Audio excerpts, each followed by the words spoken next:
सर्वेभ्यो नमो नमः। कक्षा में उपस्थित सभी सदस्यों को आदर सहित यथायोग्य अभिवादन एवं स्वागत भी। सभी सदस्य अपने अपने इष्टों का ध्यान करें। माता गायत्री के मंत्रों का एक बार उच्चारण अवश्य कर ले, साथ ही अपने प्रेरणा के स्रोत एवं अपने गुरुजनों को भी अंतर्मन मन से अभिवादन कर ले। हम लोगों के द्वारा नियमित रूप से कुंडली फलादेश पर आधारित कक्षा आयोजित की जाती है। आज की कक्षा में हम लोग राहु से बनने वाले प्रमुख शुभ एवं अशुभ योग पर आधारित चर्चा करेंगे। इससे पहले भी एक कक्षा हो चुकी है। यदि कोई कक्षा में नया और प्रतिदिन की कक्षा में शामिल होना चाहते हैं तो स्क्रीन पर दिख रहे नंबर पर व्हाट्सएप पर कक्षा में कंटिन्यू हो सकते हैं, या इस वीडियो के डिस्क्रिप्शन में हमने लिंक दे दिया, वहां से भी शामिल हो सकते हैं। तो सबसे पहले हम चर्चा करते हैं राहु एवं सूरज की युति, जिसे पितृदोष कहा जाता है। चंद्रमा के साथ में यदि राहु चंद्रमा के साथ यदि राहु चंद्रमा प्लस राहु या केतु की युति होती है, इसे क्या कहते हैं? मातृदोष। इसे मातृदोष कहते हैं। और यदि सूर्य के साथ में हो, सूर्य प्लस राहु या केतु हो तो पितृदोष। पितृदोष। परंतु आप लोग देखेंगे प्रायः यह अनुभव में आता है कि जिसके पंचम भाव में सूर्य और राहु की युति हो, या नवम भाव में सूर्य राहु की युति हो, या चौथे में हो, या सातवें में हो, या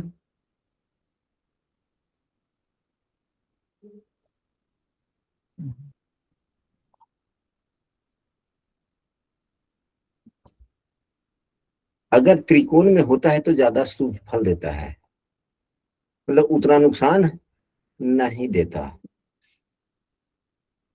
साथ ही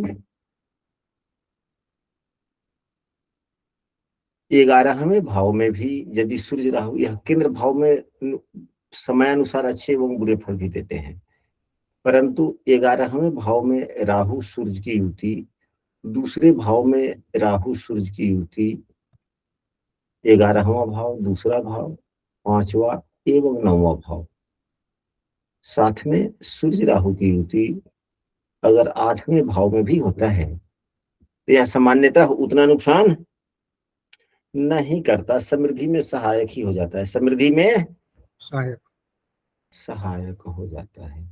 गुरुजी, इससे पहले जो आपने सूत्र बोला था उसको दोबारा से बोलिए एक बार जरा। हमने यह कहा है कि यहाँ पर जो यदि सूर्य एवं राहु की युति, यदि सूर्य एवं राहु की युति यदि दूसरे भाव में हो, पंचम भाव में हो, 8वें भाव में हो, 9वें भाव में हो, या 11वें भाव में हो, तो यह सामान्यतः समृद्धि में सहायक हो जाता है। एक, यदि यही सूर्य राहु की युति सूर्य राहु की युति यदि चौथे भाव, 7वें भाव या 10वें भाव में होता है तो यह कभी शुभ और कभी अशुभ फल भी दे सकता है। अब सूर्य देव भावेशों के आधार पर यदि त्रिकोण के या लग्न भाव के या पंचम भाव के या नवम भाव के स्वामी होकर के केंद्र में युत हो रहे हैं, तब तो यह अलग सूत्र है, तब तो यह सूत्र अलग है। नियम यह है राहु के राजयोग के बारे में कि राहु अगर केंद्र में त्रिकोण भाव के स्वामी के साथ में बैठते हैं तो राजयोग देते हैं। यह तो आप सबको ज्ञात है जी। अगर वही राहु त्रिकोण भाव में बैठते हैं, यानी कि पंचम नवम भाव में बैठे हुए हों और केंद्र भाव के स्वामी के साथ में युक्त हो तो राजयोग कारक होते हैं। यह भी सूत्र आप सबको पूर्व से ज्ञात है। लेकिन यह सूत्र जो है केवल सूर्य पर लागू होता है। यदि सूर्य एवं राहु की युति सामान्यतः दूसरे, 11वें, नवम, पंचम या अष्टम भाव में होता है तो यह सामान्यतः अशुभ फल न के बराबर और शुभ फल ज्यादा हल्का फल का नुकसान देता है, लेकिन सामान्यतः ओवरऑल अच्छा फल ही देता है।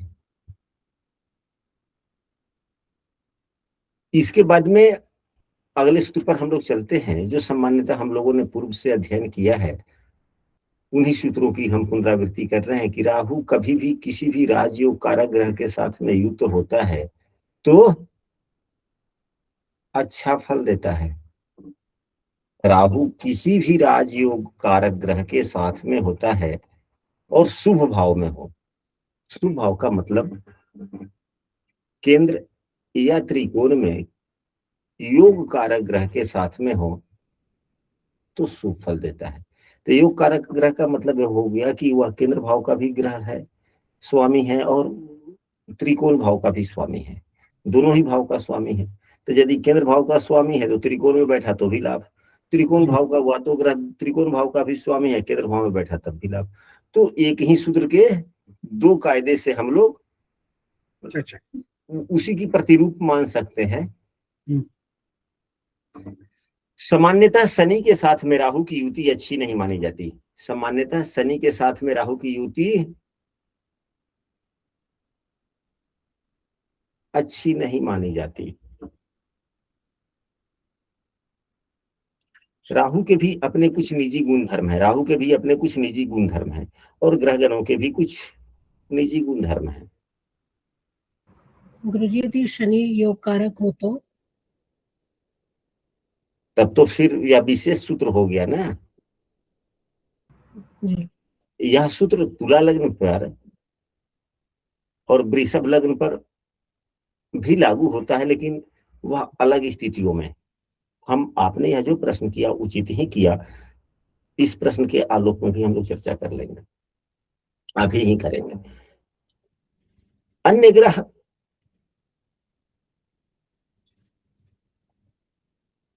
का महत्व अलग है, शनि का महत्व अलग है। शनि हमारे प्रोफेशन के कारक हैं, कर्तव्य के कारक हैं, अनुशासन के कारक हैं, है ना। जी जी राहु शनि की वास्तविकता यही है, डिसिप्लिन है, दायित्व है, दायित्व निर्वहन करना। यह किसके क्षेत्र में है? शनि के। शनि के क्षेत्र में है। कर्तव्य पालन, अनुशासन, समय की पाबंदी, ईमानदारी, कर्तव्यशीलता, सेवा की भावना। हम जो नौकरी कर रहे हैं, हम नौकरी अच्छे ढंग से अपने कर्तव्य का पालन, अपना ड्यूटी सही ढंग से करेंगे न करेंगे, सब कौन बतलाता है? शरीर बतलाते हैं। अब उसी में आकस्मिकता एवं भ्रम दोनों ही मिल जाए, आकस्मिकता एवं भ्रम दोनों मिल जाए, फिर क्या होगा? क्या अनुशासन सही ढंग से का पालन व्यक्ति कर पाएगा? समय से नहीं क्या काम कर पाएगा? नहीं। अपनी जवाबदेहियां क्या सही ढंग से निभा पाएगा?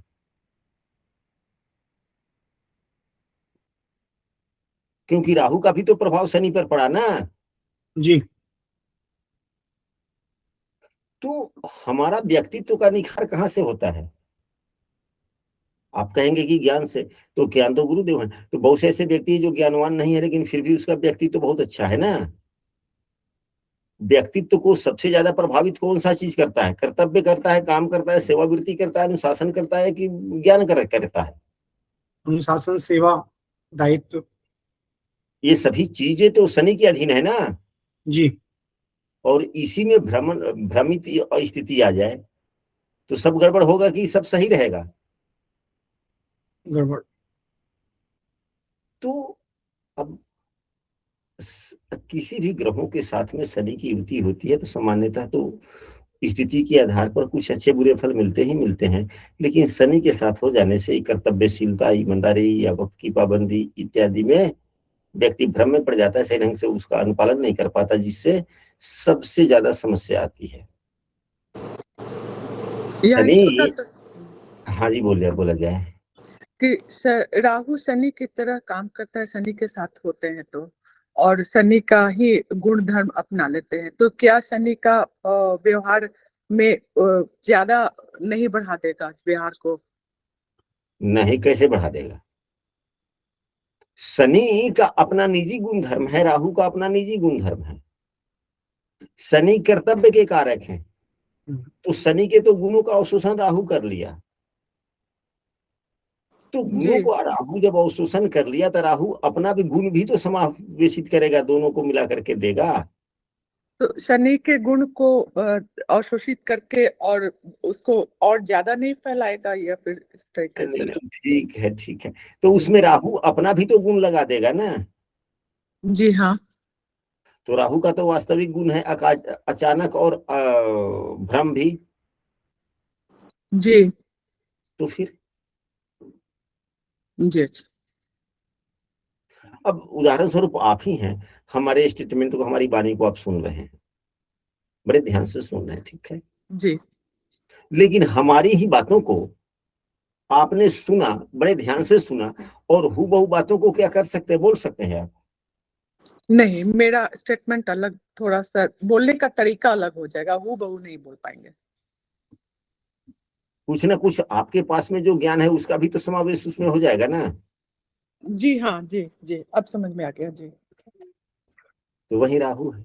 और बोलने का तरीका भी बदल जाएगा, दूसरे तरह से प्रेजेंट करेंगे। जी शनि दुखों के कारक हैं। अब हम आते हैं यहाँ पर कि इन लग्नों में, जैसे तुला लग्न हो या वृषभ लग्न हो, शनि योग कारक हो जाते हैं। शनि योग कारक। ये केंद्र और त्रिकोण दोनों के स्वामी हो जाते हैं, तो कुंडली में कहीं भी होंगे तब तो अच्छे फल दे देंगे ना राहु। हम्म, अगर शुभ भाव में, केंद्र या त्रिकोण में कहीं भी होंगे, अच्छे फल देंगे। अगर तुला लग्न ही हो या वृषभ लग्न हो और लग्न में ही शनि राहु की युति हो जाए, लग्न में ही शनि राहु की युति। युति हो जाए, तो आप सबों ने एक श्लोक पढ़ा होगा, जो लघु पराशरी पुस्तक की है। वह श्लोक यह है कि चंद्रभानु बिना सर्वे, चंद्रभानु बिना सर्वे मार के मार का अधिपा ना। हम्म, और उसी श्लोक में अंत में यह भी है कि राहु केतु तथैव च, राहु केतु तथैव च, यह लघु पराशरी में है। पूरा श्लोक पूर्ण हमें याद नहीं है, लेकिन इसी प्रकार से तो राहु केतु को मारक भी कहा गया, मारक ग्रह भी राहु केतु को कहा गया है। शनि दुखों के कारक भी हैं, और शनि राहु से जब कोई भी ग्रह युक्त हो जाता है तो पीड़ित हो जाता है, तो यहाँ शनि भी पीड़ित हो गए। तो शनि और राहु की युति यदि योग कारक शनि हो, यदि शनि योग कारक हो, तो भी अगर लग्न भाव में ही शनि राहु की युति हो जाती है, यदि लग्न भाव में ही शनि राहु की युति हो जाती है, तो यह बीमारियां ज्यादा देते हैं। शनि राहु की युति, शनि योग कारक भी हो और शनि राहु की युति चौथे भाव में हो जाता है, तो माता को कष्ट देते हैं। चाहे शनि योग कारक ही क्यों ना हो, या कष्ट तो देंगे ही देंगे। अगर शनि राहु की युति चाहे शनि योग कारक ही क्यों ना हो जाए, पंचम भाव में हो जाए, तो संतान को कष्ट देता है। शनि राहु की युति यदि सप्तम भाव में हो जाए, तो दाम्पत्य जीवन खराब करते हैं, यानी कि जीवन साथी के लिए यह ठीक नहीं रहता। शनि राहु की युति अगर दसम भाव में हो जाता है, तो हमारे व्यवसाय को प्रभावित करता है और पिता के स्वास्थ्य को भी, चाहे शनि योग कारक ग्रह क्यों ना हो। शनि चाहे योग कारक ग्रह क्यों ना, तो यहाँ पे व्यवसाय को उतना प्रभावित नहीं करेंगे जितना पिता को प्रभावित करेंगे, पिता के स्वास्थ्य को अपनी दशाओं में। आप लोगों के पास में कई कुंडलियां आती जाती है, क्या आप लोगों ने कभी गौर किया है कि किसी महिला की कुंडली हो या किसी पुरुष की कुंडली, और किसी भी की व्यक्ति की कुंडली हो, और उसमें राहु मंगल खटाष्टक योग में हो, राहु मंगल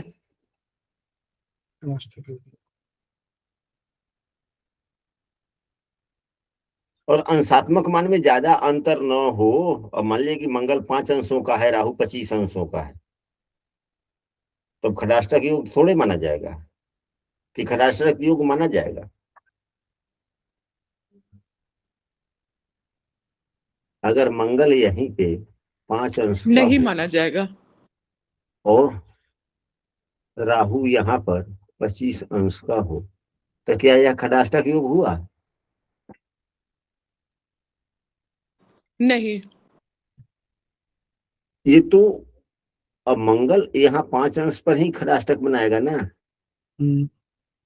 ये तो 25 अंश है, 15 अंश से ज्यादा दूरी, 20 अंश से ज्यादा दूरी हो गया। कहने का मतलब है कि राहु एवं मंगल खटाष्टक योग में हो और अंशात्मक मान राहु एवं मंगल में 10 अंशों से कम हो, तो दाम्पत्य जीवन बिल्कुल खराब हो जाता है।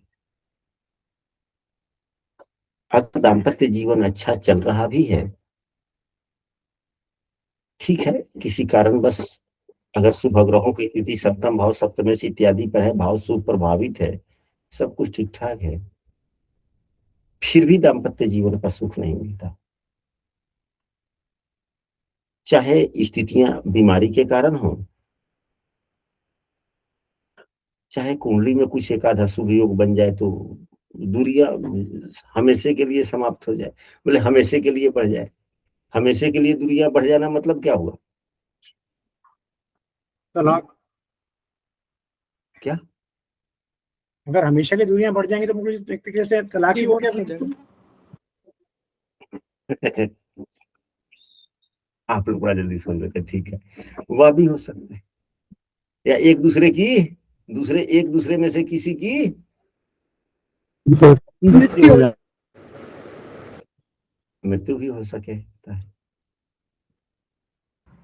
विवाह समाप्त हो जाएगा ना गुरु जी, किसी भी कारण। हाँ, अब चाहे वह जीवन जीवन लीला ही समाप्त हो जाए या वैवाहिक दूरियां बढ़ जाए, जी। मतलब कि जो वैवाहिक सुख है वह सुख का ना मिलना, सुख का नहीं मिलना, किसी न किसी प्रकार से, चाहे आपस में वाद विवाद के कारण में वास्तविक सुख ना मिले, यानी कि महीने के 5 रोज ठीक ठाक है, 25 रोज ठीक नहीं। अगर सामान्यतः शुभ ग्रहों का प्रभाव है, भाव शुभ है, तो स्थितियां अगर ठीक ठाक भी है, अन्य कोई ना कोई योग बनने हैं, इस कुंडली में ढेर सारे शुभ अशुभ योग बनते हैं, तो कुछ ना कुछ ऐसा होगा कि वह साथ लंबा दिन नहीं नहीं रह जाता। पाएगा। यह अनुभूत सूत्र है, हमने कई कुंडलियों पर देखा तो यह सूत्र लगता हुआ प्रतीत होता है। अगर 10 कुंडलियों में अगर इस प्रकार के योग हैं, तो 8 कुंडलियों में आपको सुख की कमी निकल आएगी। इस सूत्र को हम सभी को याद रखना चाहिए।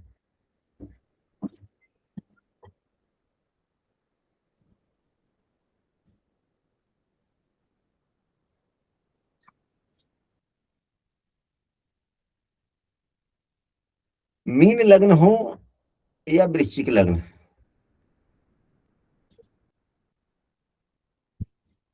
कभी कभी चंद्रमा राहु की युति बड़े योग कारक हो जाता है।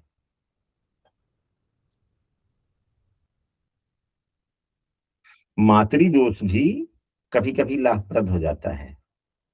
आप लोगों ने देखा है किसी कुंडली में? आज हमने 4-5 कुंडलियां देखी है, जिसमें 3 कुंडलियों में, कुंडली आया तो नहीं था मेरे पास में, कॉपी थी, कॉपी में मैंने देखा खंगाला, तो हमने यह पाया कि 3 कुंडलियों में जीवन अच्छा है, सब कुछ ठीक ठाक है, हर प्रकार के सुख सुविधा, काफी विकास है, और चंद्रमा राहु की युति है। तो चंद्रमा पंचमेश या नवमेश है? चंद्रमा पंचमेश या नवमेश है? तो यदि चंद्रमा त्रिकोण भाव का स्वामी हो और राहु से युक्त हो, किसी भी भाव में बैठे। दो कुंडलियों में तो चंद्रमा राहु की युति अशुभ भाव में ही था, दो में 12वें भाव में था चंद्रमा राहु की युति, लेकिन वो चंद्रमा पंचमेश है। जीवन अच्छा है, न दाम्पत्य जीवन खराब, ना ही आय की कमी, किसी प्रकार की कोई अशुभ बात नहीं। हमने पूछा है उनसे कि क्या कभी ग्रहण दोष का कभी उपाय किए हैं, अमावस्या व्रत वगैरह किया था है आपने? तो हमने पूछा था जब मैंने कुंडली देखी थी, तो उन्होंने कहा था नहीं। हमने उनको अमावस्या व्रत करने के लिए भी नहीं कहा, और 3 महीने के बाद में मैंने फोन करके पता किया था, तो उन्होंने कहा कि नहीं, सब कुछ ठीक ठाक है। मुझे चंद्रमा केतु की युति में भी ऐसे ही होगा? हाँ, लेकिन राहु ज्यादा प्रभाव देता है, केतु कम प्रभाव देता है, क्योंकि राहु के पास में आंख है, मस्तिष्क है, केतु के पास में आंख और मस्तिष्क नहीं है। तो गुरुजी उसको ऐसे प्रिडिक्ट कर सकते हैं कि अगर चंद्रमा राहु के साथ है तो वो भ्रमित होगा, और यदि केतु के साथ है तो व्यक्ति आध्यात्मिक होगा। हाँ, केतु आध्यात्मिकता का ग्रह है ही।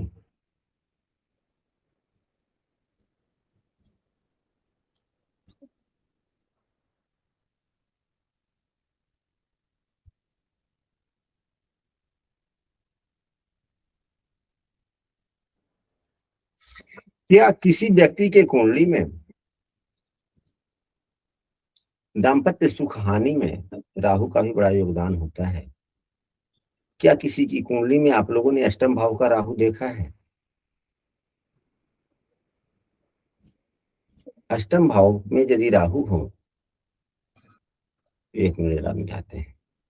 अष्टम भाव में यदि राहु देव हो और राहु पर, अष्टम भाव में राहु हो और राहु पर किसी भी विच्छेदात्मक ग्रह की दृष्टि हो,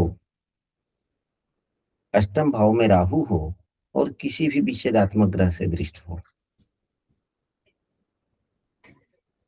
यह दाम्पत्य सुख को काफी हनन करते हैं। अब विच्छेदात्मक ग्रह कौन कौन होते हैं? सूर्य, मंगल, शनि, राहु, केतु। एक तो यही हो गए राहु, और किसी भी विच्छेदात्मक ग्रह से दृष्ट हो, यानी कि शनि से हो, मंगल से हो या सूर्य से हो। तो सूर्य जब यहाँ पर होंगे, दूसरे भाव में सूर्य हो और 8वें भाव में राहु हो, तो दाम्पत्य जीवन खराब करता है। सूत्र का मूल बात वो नहीं है, सूत्र का मूल बात यह है कि राहु अष्टम में हो और विच्छेदात्मक ग्रहों से दृष्ट हो, चाहे शनि की तीसरी दृष्टि से ही क्यों ना हो, या मंगल की चौथी दृष्टि क्यों ना हो, या मंगल की 7वीं दृष्टि हो, या मंगल की 8वीं दृष्टि हो, या शनि की 8वीं दृष्टि हो, या शनि की 10वीं दृष्टि ही क्यों ना हो। अगर इस प्रकार की स्थितियां हैं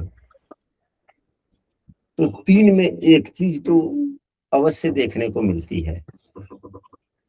जब अष्टम भाव में राहु पर किसी भी विच्छेदात्मक ग्रह की दृष्टि है तो विवाह में काफी देरी होती है। विवाह में काफी देरी, एक, विवाह में देरी। दूसरा, विवाह में देरी अगर नहीं हो रही है, सामान्य उम्र में भी विवाह हो रहा है, तो विवाह होने में ढेर सारी विघ्न बाधाएं, विवाह कितने बार रिश्ते टूटते बनते नजर आएंगे, फिर कई बार रिश्ते टूटने बनने के बाद में विवाह होगी। टूटते टूटते रिश्ते मतलब कि शादी में विघ्न पड़ना, जी। शादी में विघ्न पड़ना। गुरुजी या अगर ये विच्छेदात्मक जो ग्रह हैं ये लग्नेश भी हुए तो? नहीं, तब तो प्रभावहीन हो गया ना फिर वो तो।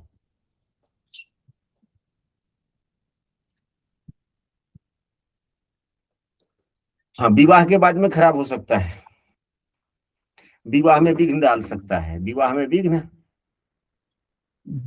नहीं, विवाह में विघ्न नहीं डालेगा, विवाह में देरी करेगा, विवाह में देरी करेगा, विघ्न भी डाल सकता है थोड़ा बहुत।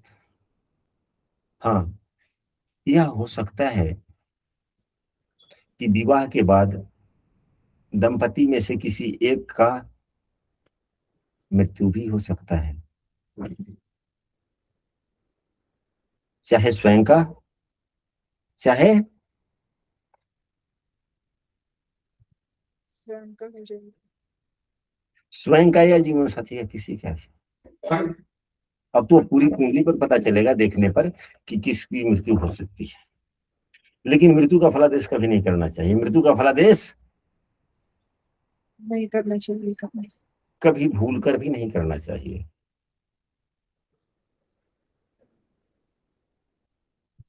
हमने तो कक्षा के ही सदस्य, कई सदस्यों की कुंडली आती है, उनके माता पिता का स्वास्थ्य हाल ठीक नहीं रहता, अंतिम स्थिति में रहते हैं, कुंडली हम देखते भी हैं, तो हम कुछ उपाय ही नहीं बतलाते, कुछ कहते भी नहीं है, सीधे कहते हैं कि हरी इच्छा जो है सो सब ठीक है, ईश्वर आपकी परीक्षा ले रहे हैं, आप अपना धर्म निभाएं, आप अपना धर्म निभाएं।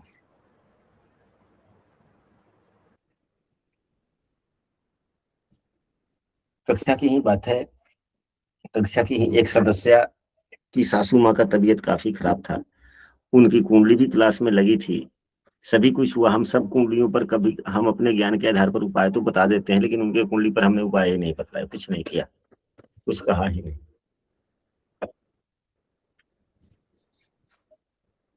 आकलन तो हो ही जाता है ग्रहों की दशाओं को देखते हुए, लेकिन नहीं बोलना चाहिए। चलिए, अभी जो सूत्र हम लोगों ने पढ़ा कि अष्टम भाव का राहु पर किसी भी विषेदात्मक ग्रहों की दृष्टि होती है तो तीन स्थितियां बन सकती है, क्या तो विवाह होने में विघ्न पड़े, या दूसरा विवाह में काफी विलंब हो, या विवाह होने के बाद में वैवाहिक सुख न के बराबर मिले।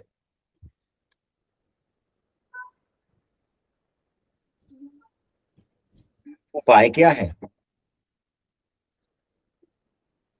क्या विषेदात्मक ग्रहों का उपाय किया जाए या राहु का? तो यहाँ पे यदि अष्टम भाव में राहु है और विषेदात्मक ग्रहों से प्रभावित है, तो विषेदात्मक ग्रहों का उपाय न करके किसका उपाय करें? राहु का। राहु का उपाय राशि आधारित करना चाहिए।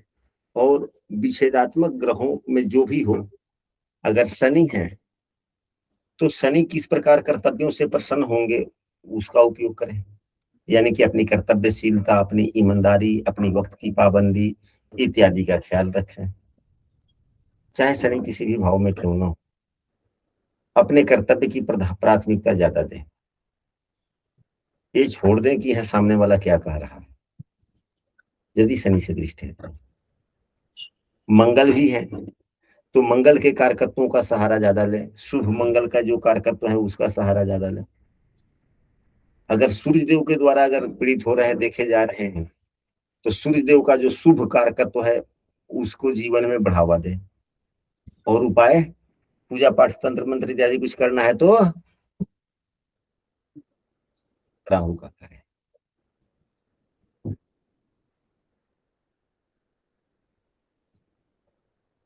साथ ही यदि आवश्यकता हो वहीं तक ठीक है, यदि आवश्यकता न हो तो ज्यादा आईने के सामने न जाएं। यदि राहु 8वें भाव में है तो आवश्यकता हो तो आईने के सामने जाएं, अन्यथा न जाएं। यही सबसे बड़ा उपाय है।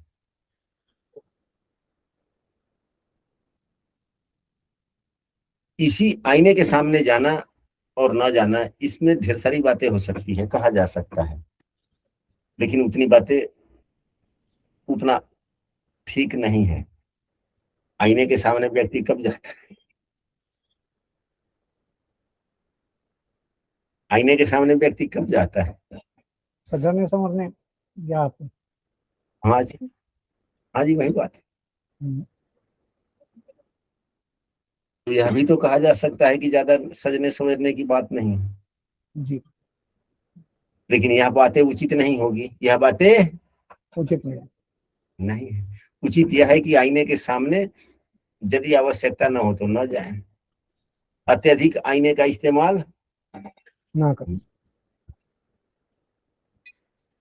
ज्यादा कदा तो कुछ भी हो सकता है, ज्यादा कदा तो कुछ भी हो सकता है। पार्टी इत्यादि में जाना है तब तो कोई बात नहीं, नहीं तो सामान्य जीवन जी रहे हैं तो सामान्य जीवन जी रहे हैं। दिन में एक बार चले गए आईना के सामने, वही काफी है।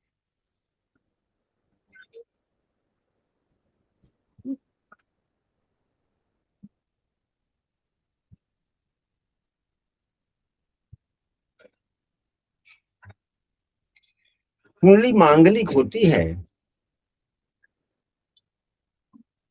जब मंगल देव कुंडली के 12वें भाव में, लग्न भाव में, चौथे भाव में, 7वें भाव में या 8वें भाव में मंगल देव होते हैं तो कुंडली मांगलिक लिख हो जाती है। मांगलिक हो जाती है।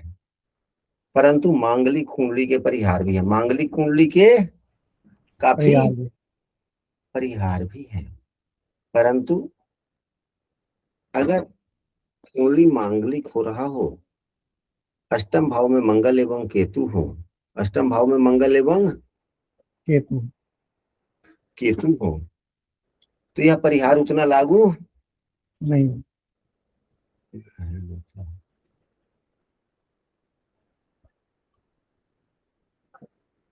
यह द्विभार्या योग को दर्शाता है। तो द्विभार्या योग पुस्तकों में वर्णित है, जहां जहां द्विभार्या योग है तो द्विभार्या योग का मतलब कभी कभी यह भी होता है कि एक शादी टूट गई तो दूसरी शादी। लेकिन पुराने जमाने में द्विभार्या योग का मतलब यह होता था कि किसी एक की जीवन समाप्त होने पर फिर दूसरी शादी, जी या पुराने जमाने में तो दूसरी शादी का कोई प्रावधान ही नहीं।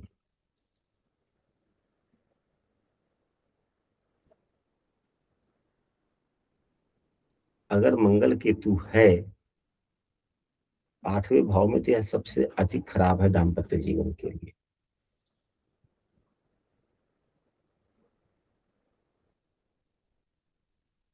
उपाय क्या है? तो यहाँ पर केतु के उपाय से कोई लाभ नहीं होने को है। 8वें भाव में अगर राहु है तो राहु का उपाय किया जाएगा, 8वें भाव में यदि केतु है तो केतु का पानी। केतु का उपाय नहीं, मंगल का उपाय करना चाहिए। और राहु का ही उपाय करना चाहिए। यहाँ पर एक गूढ़ तथ्य की चर्चा कर रहे हैं।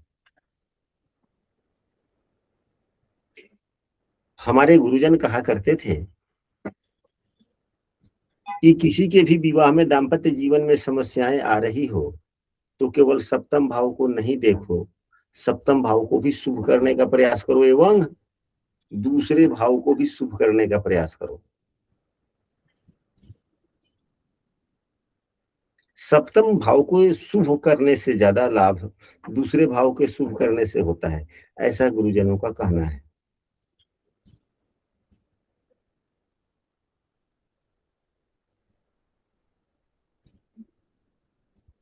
हम ग्रामीण इलाके से बिलोंग करते हैं, हम अपनी बड़ाई नहीं करते। यदि आप शहर के भी हैं तो भी आप हमारे विचारों से सहमत हो सकते हैं अपने अनुभव के आलोक में। हम अब यहाँ पर ज्योतिष या कुंडली प्रदेश से संबंधित बातों को छोड़ अन्य बातों पर भी एक दो ध्यान हम आप लोगों का आकर्षित करना चाहेंगे। शहर में स्थितियां चाहे किसी की कुछ भी क्यों ना हो, ग्रामीण इलाके में स्थितियां किसी की कुछ क्यों ना हो, सामान्यतः ओवरऑल देखा जाता है तो यह पाया जाता है कि शहर में रहने वाले लोगों के पास में पैसे सामान्यतः ठीक ठाक रहते हैं और ग्रामीण इलाके के लोगों के पास में सामान्यतः ओवरऑल पैसे की हमें से दिक्कत है। क्या यह बातें आप लोगों के भी अनुभव में है या नहीं है?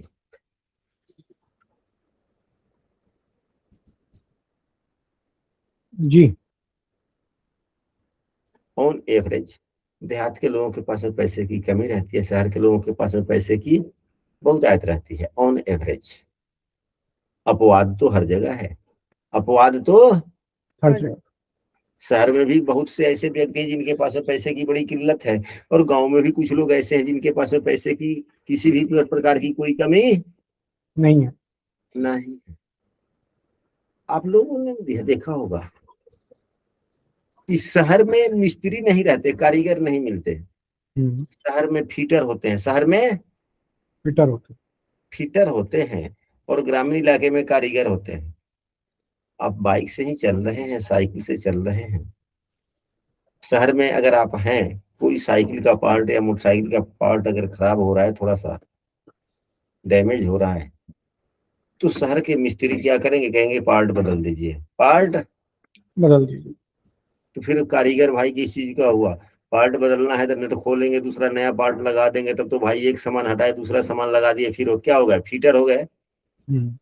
लेकिन ग्रामीण इलाके के वही व्यक्ति अगर मिस्त्री है तो वह कारीगर है, खराब सामान को भी अपने अनुभव के आधार पर, ज्ञान के आधार पर ठोक के पीट के इधर उधर कर धर के उसको सही करके लगाएगा, जलाएगा, फिर ये ठीक है चलिए तो 4-6 महीना चलेगा, और चल भी जाता है, और चल भी जाता है। क्या यह बातें आप लोगों के अनुभव में जो अभी हमने कहा यह सत्य है या प्रतीत सत्य है या वैसे हो गए? वो जी आजकल तो सत्य है इस बात में। मतलब मैं पिछले 40-50 साल से स्कूटर से चला रहा हूँ, या गाड़ी चलाते थे, तो पहले मैं देखता था कि लोग उसको कारीगर जो है उसको मतलब ठीक कर देता था उठा करके। अब तो सीधा रिप्लेस करते हैं आजकल तो। हाँ, रिप्लेस करते हैं। तो रिप्लेस करने का मतलब हो गया कि आज तो फिटर हो गए ना जी। और पहले के जमाने के लोग कारीगर थे। तो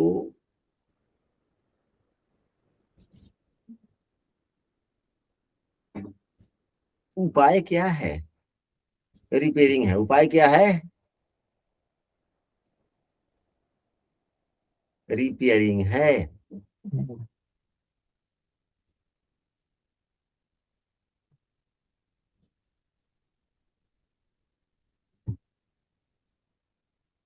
इस बातों का यहाँ पे क्या आवश्यकता है?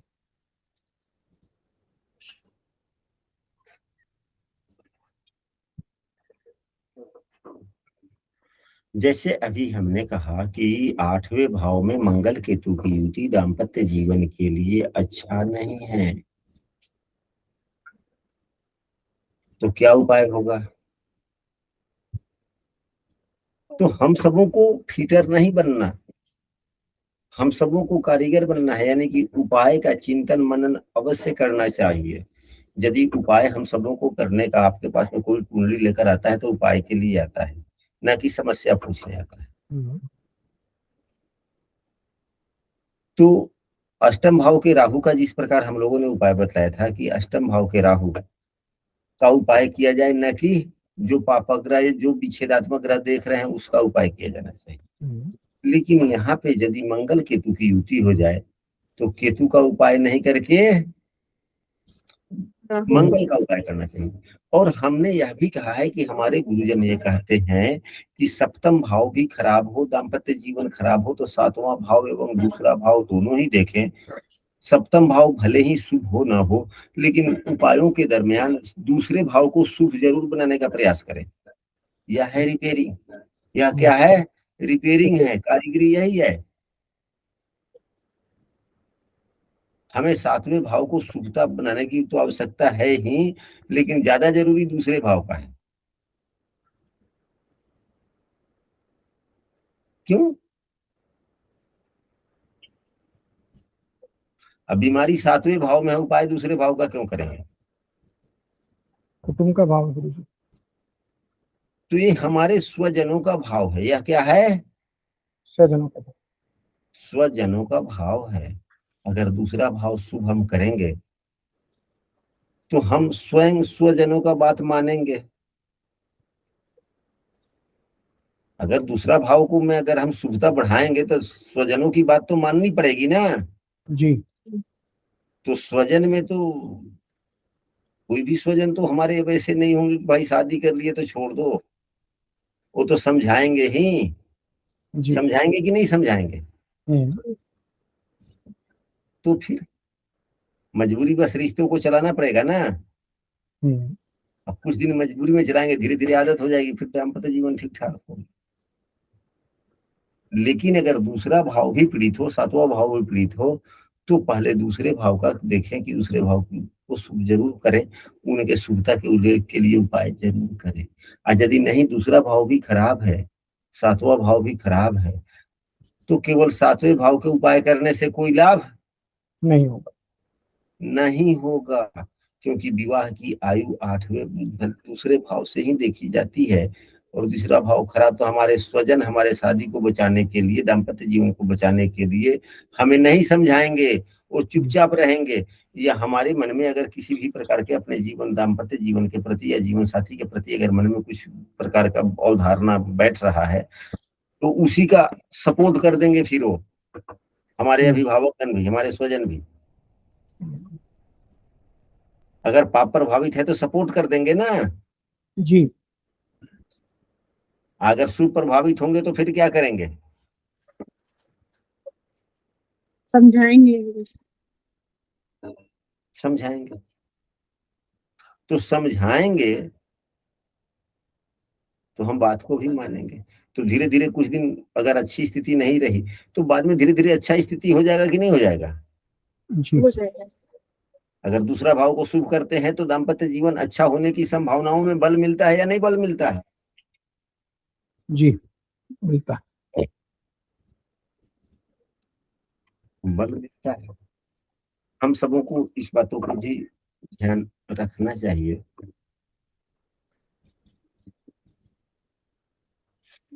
शनि राहु की युति पर हम लोगों ने चर्चा किया था कि शनि राहु की युति सामान्यतः अच्छा नहीं नहीं है, परंतु शनि केतु की युति अच्छी होती है। शनि केतु की युति अच्छी मानी जाती है। केतु क्या है? जीवन के अंतिम सत्य है ना। जी तभी तो केतु को मोक्ष का कारक कहा गया है ना। जी देवगुरु बृहस्पति को नहीं कहा गया। इतने बड़े शुभाग्रह है, लेकिन देवगुरु बृहस्पति को मोक्ष का कारक नहीं कहा गया। केतु को ही क्यों कहा गया है? तो मोक्ष किसे मिलती है? जिसके पास में ज्यादा आध्यात्मिकता होता है उसी को मोक्ष मिलता है ना। जी तो आध्यात्मिकता का मतलब क्या हुआ? ईश्वरीय गुण। आध्यात्मिकता का दूसरा प्रतिरूप क्या है? ईश्वरीय। तो यदि अब कोई भी ग्रह एक दूसरे से युक्त होते हैं तो एक दूसरे को प्रभावित करते हैं। प्रभावित करते हैं कि नहीं करते हैं? जी तो ईश्वरीय गुण को व्यवहारिक गुण भी कहा जाता है, सामाजिक नियम भी कहा जाता है, सामाजिक गुण भी कहा जा सकता है। और आपके कर्तव्यशीलता में अगर ईश्वरीय गुण आ जाए, व्यवहारिक गुण आ जाए, भ्रम न रहे।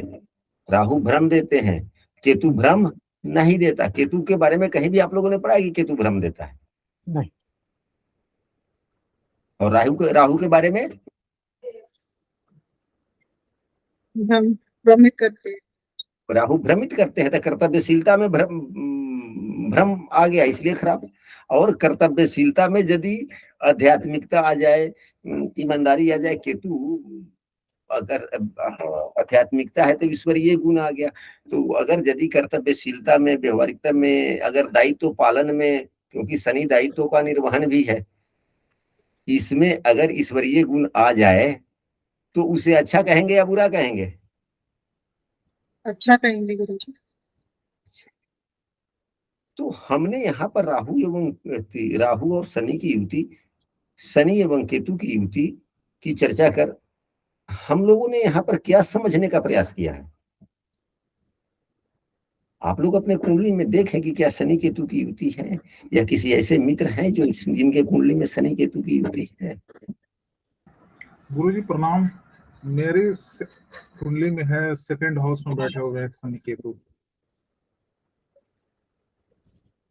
हाँ जी, दूसरे भाव में बैठे हैं शनि केतु।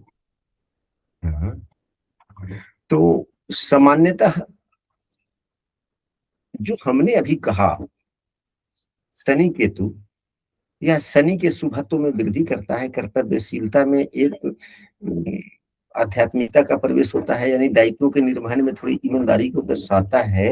यानी कि अगर केतु मोक्ष का कारक है तो आध्यात्मिकता भी है, आध्यात्मिकता है तो व्यवहारिकता भी है। आध्यात्मिकता यानी कि ईश्वरीय गुण। तो अब शनि में यह ईश्वरीय गुण जब आएगा तो दायित्वों के निर्वहन में थोड़ी ईमानदारी को दर्शाता है। आप पाएंगे कि आप अपने जो भी आपके मित्रगण हैं, जो भी काम करते हैं, आपके सहपाठी सहयोगीगण हैं, थोड़ी सी उन लोगों से कर्तव्यशीलता थोड़ी आपकी कुछ अलग प्रकार की होगी। क्या आप अपने आप को पाते हैं कि नहीं पाते हैं? जी गुरुजी, ऐसा है।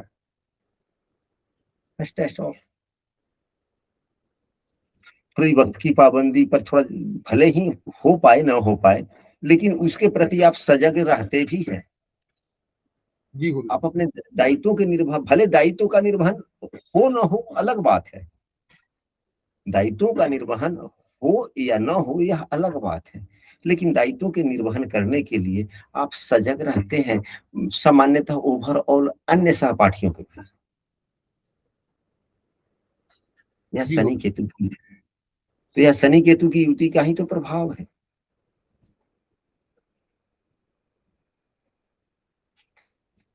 तो आशा करते हैं कि आज की कक्षा में आप लोगों को अच्छा लगा होगा, ज्ञानवर्धन में काफी सहायता मिली होगी। यदि कक्षा अच्छी लगी हो तो समूह में आज की कक्षा के बारे में एक दो वाक्य आप लोग जरूर लिखेंगे। वैसे आज की कक्षा हम आंखें लग रही थी, हम यूं समझिए कि